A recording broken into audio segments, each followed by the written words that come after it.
Do you remember this sound? For millions of us, that iconic Nokia tune was the soundtrack to our lives. Back in the day, owning a Nokia phone was a status symbol.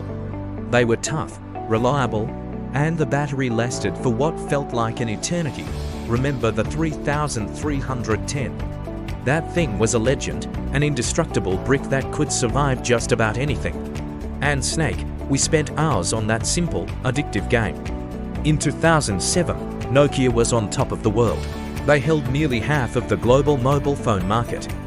To put that in perspective, today, even giants like Apple and Samsung struggle to get anywhere near that kind of dominance. Nokia wasn't just a company, it was a cultural phenomenon. They were the undisputed kings, so what on earth happened? How did a giant that seemed so invincible crumble and fade into obscurity in just a few short years? This is the story of the rise and catastrophic fall of Nokia. To understand Nokia's downfall, we first need to understand why they were so successful. Founded in Finland, Nokia started way back in 1865, making paper.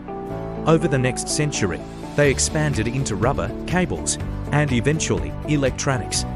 It was in the 1980s that they dived into the brand new world of mobile phones. Their secret weapon: relentless innovation in hardware and a deep understanding of their users. Nokia phones were designed for people.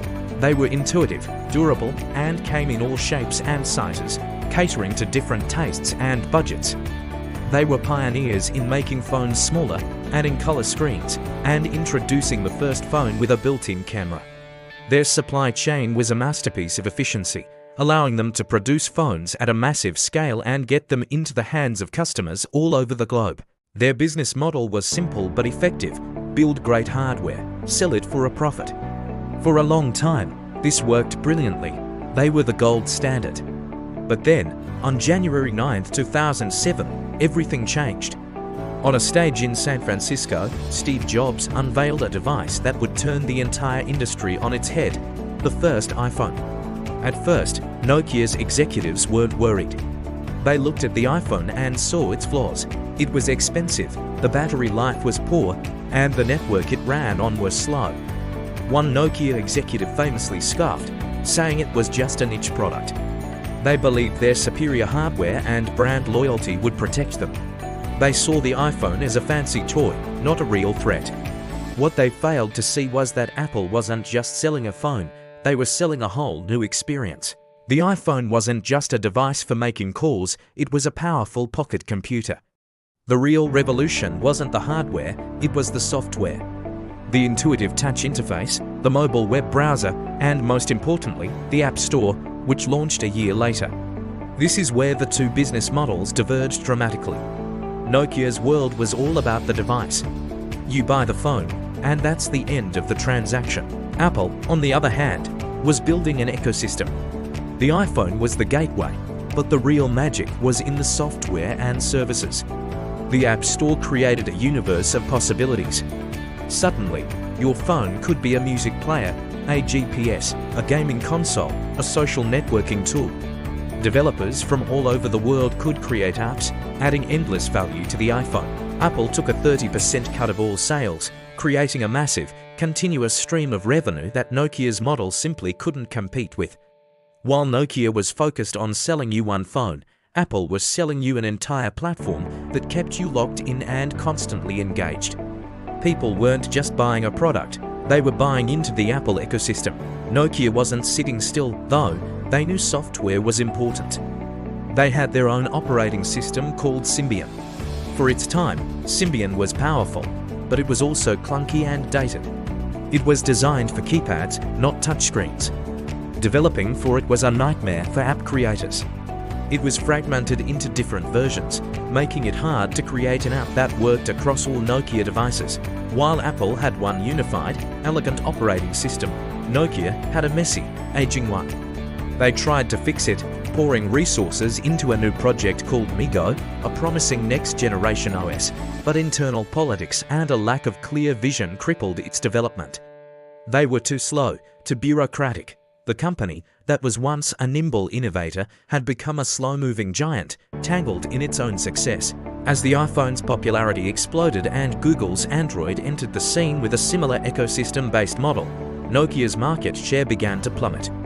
Panic set in a desperate move in 2011, their new CEO, a former Microsoft executive, made a fateful decision. He announced that Nokia would abandon its own Symbian and MeeGo platforms and exclusively use Microsoft's Windows Phone operating system. The logic was to create a third ecosystem to compete with Apple and Google. But this decision was a disaster. It was like setting fire to their own ship before the new one was even built. Announcing the switch destroyed consumer confidence in their existing Symbian phones overnight. Sales collapsed, and unfortunately, Windows Phone never caught on. It lacked the apps and the developer support that made iOS and Android so successful. Nokia had tied its fate to a sinking ship. The end came quickly. By 2013, Nokia's market share had fallen from nearly 50% to less than 3%. The once mighty king was on its knees. Later that year, in a move that shocked the world, Microsoft bought Nokia's entire mobile phone division. The company that had once defined an industry was sold off for a fraction of its former value. The story of Nokia is a powerful cautionary tale. It's a story about the danger of complacency and the failure to adapt. Nokia wasn't defeated by inferior technology. They had brilliant engineers and researchers. They were defeated by a superior business model and a lack of vision. They were playing checkers while Apple was playing chess. They focused on selling products while their competitors were building ecosystems. They saw the future coming, but they were too trapped in their old ways to embrace it.